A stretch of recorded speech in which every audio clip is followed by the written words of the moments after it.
Assalamualaikum warahmatullahi wabarakatuh.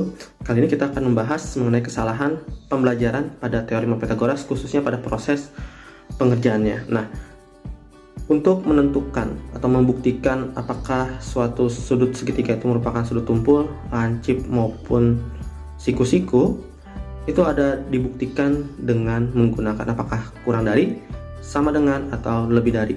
Nah, kebanyakan ada beberapa yang salah seperti ini. Seharusnya kalaupun dia itu atasnya sama dengan, ya bawahnya juga sama dengan.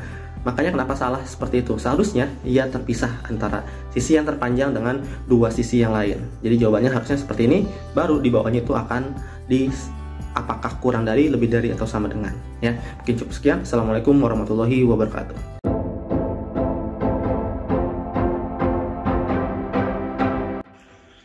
Assalamualaikum warahmatullahi wabarakatuh. Kali ini kita ngebahas mengenai bangun datar gitu ya. Nah, kita tahu lah bangun datar ada segi 4, segitiga gitu ya. Sekarang kita akan membahas pada konsep-konsep apa aja sih yang harus diketahui ya. Kalau kita melihat jajar genjang, nah menurut pengertian jajar genjang ini merupakan bangun segi 4 yang antar sisi yang berhadapan sejajar sama panjang gitu ya. Nah, ada juga 4 pengertian jajar genjang. Yang pertama, jajar genjang merupakan bangun datar segi 4 yang dibentuk dari sebuah segitiga dan bayangannya yang diputar setengah putaran 140 derajat pada titik tengah. Yang kedua adalah jajar genjang merupakan segi 4 yang memiliki sisi-sisi berhadapan sama panjang dan sejajar. Yang ketiga adalah jajar genjang merupakan segi 4 yang memiliki sudut berhadapan sama besar. Yang keempat adalah jajar genjang merupakan segi 4 yang kedua diagonalnya itu saling membagi dua bagian sama panjang. Nah, dari pendapat tersebut disimpulkan bahwa jajar genjang merupakan bangun datar segi 4 yang memiliki sisi yang berhadapan sejajar serta sudut-sudut yang berhadapan sama besar. Faktor utama dalam permasalahan ini adalah sebenarnya miskonsepsi pada konsep jajar genjang. Biasanya ini guru memberikan jajar genjang dikarenakan pemahaman awal yang diberikan pada siswa ini terkait konsep jajar genjang ini kurang tepat ya. Sebenarnya jajar genjang itu ada yang bentuk umum dan juga bentuk khusus. Nah, sekarang coba kita lihat, perhatikan jajar genjang. Ini semua merupakan bentuk jajar genjang. Ya, jadi ada jajar genjang, persegi, persegi panjang, dan juga belah ketupat gitu ya. Oke, dari sini kalian kok berpikir, apa ya maksudnya kok jajar genjang itu ada belah ketupat, persegi, dan persegi panjang gitu ya. Oke, sekarang kita lihat ke pengertiannya terlebih dahulu. Nah, ini pengertian definisi yang baik gitu ya.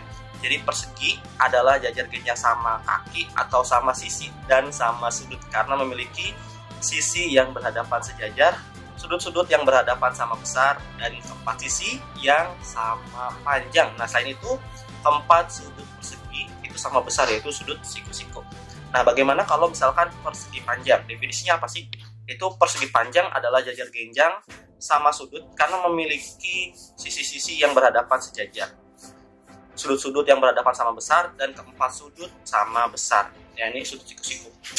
Bagaimana kalau misalkan belah ketupat gitu ya? Nah, belah ketupat adalah jajar genjang sama kaki atau sama sisi karena memiliki sisi-sisi yang berhadapan sejajar, sudut-sudut yang berhadapan juga sama besar, dan disebut sama kaki karena belah ketupat merupakan gabungan dua segitiga sama kaki yang kongruen dan berkebalikan. Kalau misalkan lihat dari gambarnya, sebenarnya segi 4 itu bentuknya seperti ini.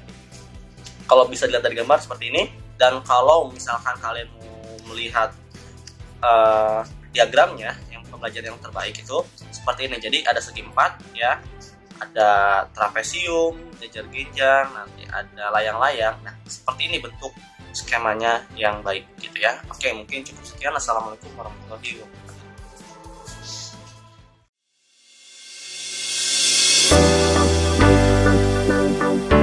Assalamualaikum warahmatullahi wabarakatuh.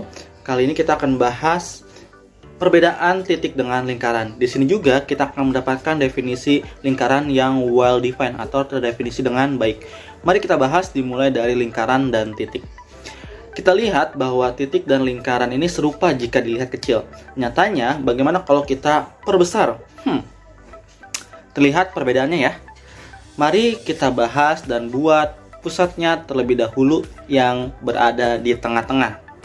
Lalu kita membuat jarak yang dari pusat ke bagian luar. Ternyata kalau titik ini memiliki jarak yang berbeda ke arah pusatnya ya. Tetapi lingkaran memiliki pusat dengan jarak yang sama. Oke, kita tahu perbedaannya. Titik memiliki jarak yang berbeda-beda ke pusatnya, sedangkan lingkaran ini memiliki jarak yang sama. Sekarang, jika bagian luar tidak dihubungkan, maka tidak akan membentuk lingkaran. Jadi, lingkaran itu harus kurva tertutup. Berarti, kita akhirnya mendapatkan definisi pasti lingkaran. Lingkaran adalah kumpulan titik-titik pada bidang datar atau dua dimensi dan memiliki jarak yang sama terhadap suatu titik pusat dengan kurva tertutup. Apakah koin merupakan bentuk kontekstual dari lingkaran? Oke, pembahasan ini akan dibuat pada pertemuan selanjutnya. Terima kasih. Assalamualaikum warahmatullahi wabarakatuh.